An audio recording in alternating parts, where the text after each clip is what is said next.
The term Squarespace is a trademark of Squarespace Incorporated. This content is not affiliated with Squarespace Incorporated.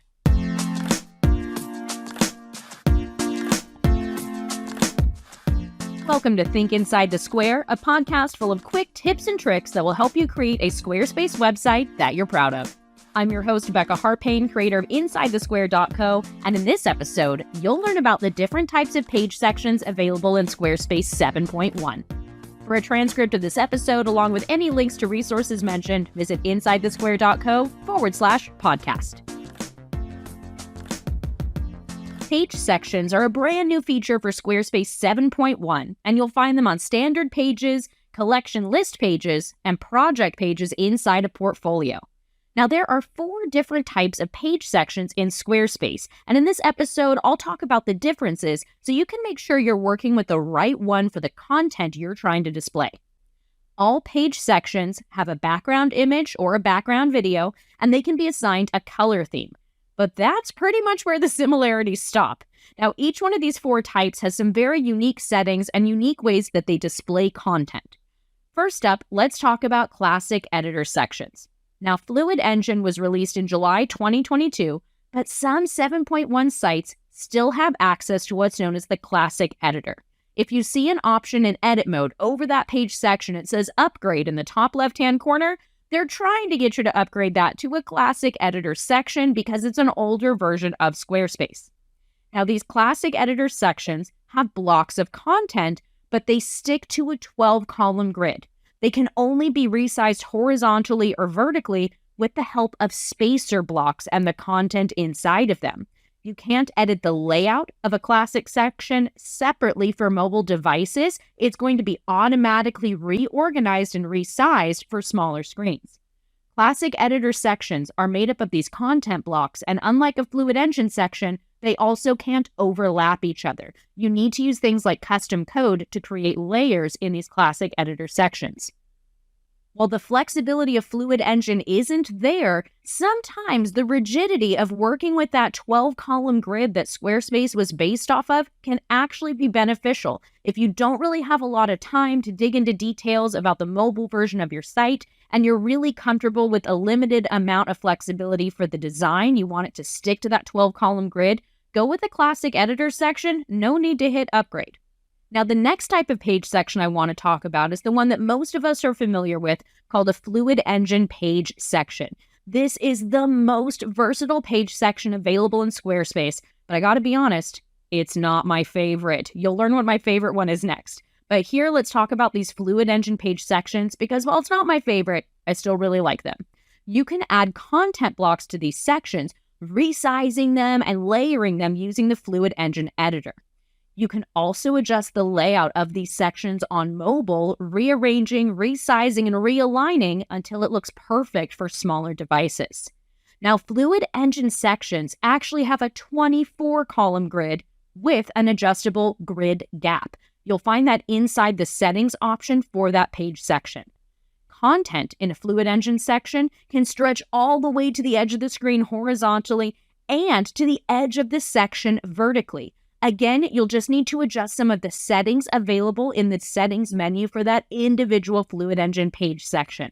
So they are super duper customizable. I love the layering features. I love the alignment options. And I love the fact that we can edit mobile separately, but they're still not my favorite. You ready to know what my favorite is? It's a list section. List sections are a collection of list items that are displayed in a specific automatic layout. You cannot add blocks of content to a list section. Here's an example. In a classic editor section or a Fluid Engine section, I can add an image block, a text block, a button block, and a scrolling marquee of text. I cannot add those content blocks to list sections. List sections can have a title and a button for the entire section. And then the items inside that section, each item can have an image, title, description, and a button. Now, all 4 of those are editable separately, and you can turn them on or off. And at this time, only the individual button for a list item can have a link. The image and the text cannot. Now, these list items can be displayed in one of 3 ways. We have simple, banner, or carousel. In a simple list, These list images can be cropped into a specific size, even a perfect circle if you want to, and all of the list item images will have the same crop ratio regardless of the image itself. Now, banner and carousel use a much different way of presenting the list item content. Banner is a great example. It'll have the image in the background and then the title, description, and button on top of that image. Thanks to CSS, we can customize the heck out of them. But something that's really important to know about list sections and why they are my favorite is that the layout changes for smaller devices automatically. There's a lot less tweaking and adjusting that needs to happen for the content inside a list section for it to look amazing on a mobile device. Now, you can alter the layout using custom CSS. I have plenty of tutorials about it on my website, but because of this slight lack of flexibility, I love how easy list sections make it for me to have content that looks great on every screen size. So while you might think Fluid Engine's my favorite, it's actually a list section. So at this point, especially if you've been using Squarespace for a little while, you might be wondering, where the heck are these list sections? You click on the Add Section option and you don't see the word list anywhere. That's because Squarespace got a little sneaky. When they first created this auto layout section, they did call it a list section, and then they hid it. So to create a list section, either select people or select testimonials, and there will be a section inside those previews that has a little eye symbol on the top right-hand corner of that preview. Hover over that and it will tell you, hey, this layout is an auto layout, a list section. So if you see that little eye on the top right-hand corner of a people section or a testimonial section, congratulations, you found my favorite type of page section in Squarespace, a list.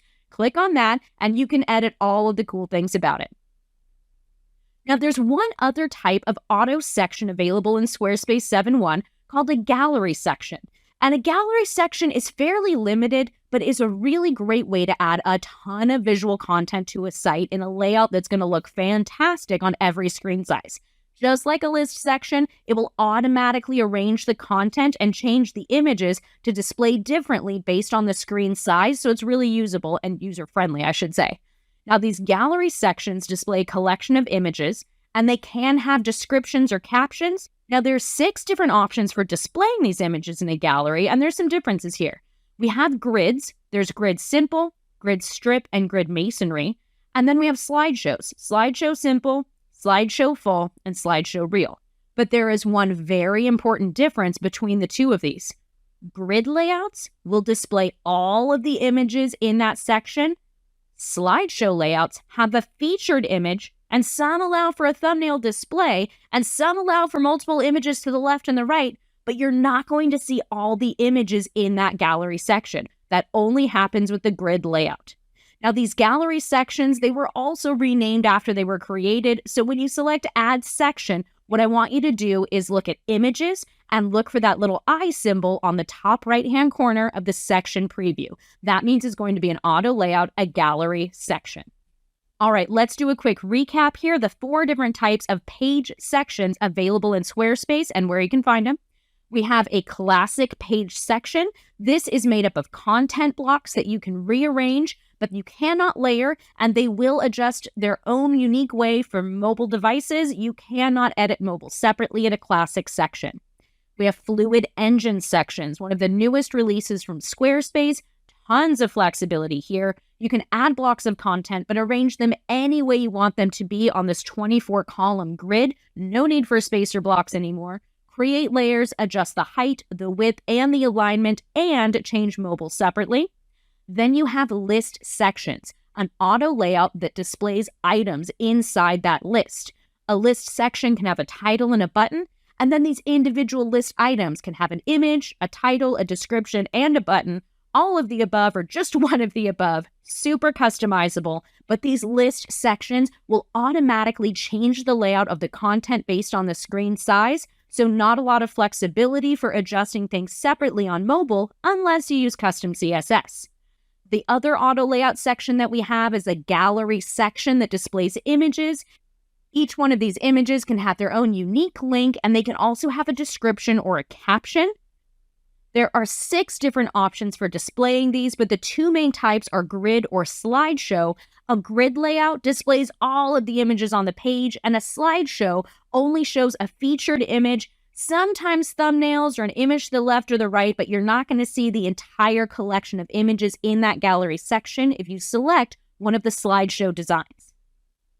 And the last thing I want to mention before we call this a wrap is that fluid engine sections are not my favorite type of page section in Squarespace. While I do love them, I love a list section because of the way that Squarespace automatically restructures the content for smaller devices. It takes a lot of the work out of having to manually move things around and make sure that they look great on every screen size. Squarespace does the work for you. Again, to find those, click on People or Testimonials and look for that little eye icon on the top right-hand side. Thank you so much for listening to this episode of Think Inside the Square. I have a lot more tips and tricks to share with you about making an amazing Squarespace website that is uniquely yours. So be sure to subscribe to my brand new podcast wherever you happen to be listening to this one. Thanks again for listening, and most importantly, have fun with your Squarespace website. Bye for now.